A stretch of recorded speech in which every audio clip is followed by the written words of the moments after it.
Hello, bonjour la famille, j'espère que vous allez super bien. Alors, très rapidement, j'ai eu beaucoup de commentaires dans ce sens. Je suis déjà chrétien, j'ai donné ma vie à Jésus, je crois en Jésus. Et maintenant, on me demande tout le temps de venir à l'église, on me demande de servir tout le temps, on me demande d'être disponible pour faire ci, pour faire ça.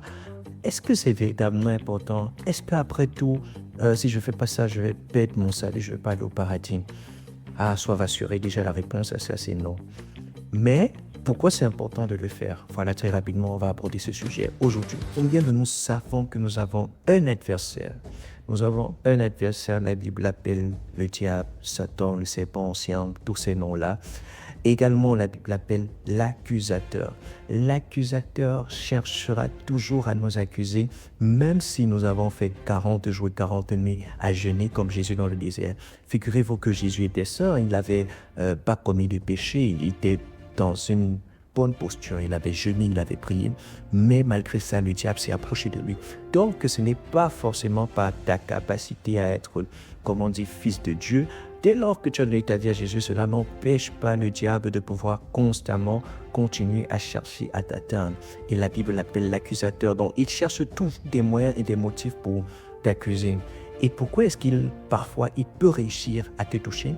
C'est tout simplement parce que dans son accusation, il pourrait avoir raison en se disant, ah, certes, cette fille dit, elle a donné sa vie, elle t'a donné sa vie, mais elle ne cherche pas à te connaître. Ce garçon ne cherche pas à te connaître. Pourquoi? Tout simplement parce que, voilà, il se lève le matin, il ne médite pas, il ne cherche pas à savoir qui tu es véritablement et donc il ne met pas en pratique la loi de la Bible. La Bible dit dans Josué 1, verset 8, je l'ai déjà cité ici, que ce livre de la loi ne s'éloigne point de ta bouche, médite-le jour et nuit afin d'agir fidèlement selon tout ce qui est écrit. C'est alors que tu auras du succès dans tes entreprises, c'est alors que tu réussiras. Alors ne te réveille pas un matin, ne passe pas une journée sans ne pas méditer et tu espères que tu vas réussir dans tes activités. Si tu réussis, interroge-toi, est-ce que cela vient de Dieu ou pas? Et si cela ne vient pas de Dieu, crois-moi, le diable réussira toujours à te faire chuter à un moment. Autre chose, cette pensée de se dire, je suis enfant de Dieu, donc je n'ai pas à faire beaucoup trop de sacrifices, elle ne vient pas de Dieu, croyez-moi. Pourquoi? Parce qu'il est dit dans le livre d'Apocalypse que nous, en tant qu'enfants de Dieu, nous avons vécu à cause du sang de l'agneau. Je m'arrête d'abord là. À cause du sang de l'agneau, ça voudrait dire tout simplement, ok, à cause du fait que nous avons bénéficié de la grâce que Dieu a déversée sur nous après son sacrifice à la croix. Nous avons bénéficié de cette grâce-là. C'est ça qu'il appelle le sang de l'agneau. Mais la Bible ne s'arrête pas là parce que la Bible dit, et à cause de la parole de leur témoignage. Ha ha ha. Tu vois bien? On ne se dit pas de se dire je suis enfant de Dieu. Il faut un témoignage. Il faut qu'il y ait un témoignage.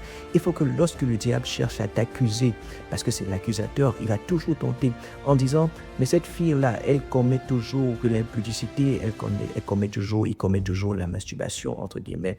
Que tu sois capable de dire non, c'est plus vrai. Je n'ai plus part à ces choses-là. Ces choses anciennes sont passées et voici toutes choses sont devenues nouvelles. Tu sais un verset biblique et tu te rassures que tu l'appliques effectivement. Et donc, l'accusateur ne pourra pas venir, grâce à ton témoignage vivant, t'accuser. Ah, j'aime ce que mon pasteur a dit la fois dernière. Il disait, il faut à un moment se résilier, être capable de prendre des décisions un peu drastiques. Déjà, je ne suis plus d'accord à faire la même bêtise plusieurs fois. Il est important de témoigner parce que ça fait comprendre à l'adversaire, à cet accusateur-là que voilà, j'étais autrefois comme ça et voici aujourd'hui je suis comme ça. Il n'y a plus moyen pour toi de venir m'arrêter. Puissance de ton témoignage, vraiment cet enseignement, il est très grand. Je vais apporter un autre aspect. La puissance de ton témoignage se manifeste également dans le témoignage que les uns et les autres rendent de toi. Je vais le redire, la puissance de ton témoignage sera également manifeste par le fait que les uns et les autres rendent un bon témoignage de toi. Alors que disent les gens à ton sujet dans ton quartier, dans ta famille? Je t'encourage à avoir un très bon témoignage. Alors, shalom à toi. Peace.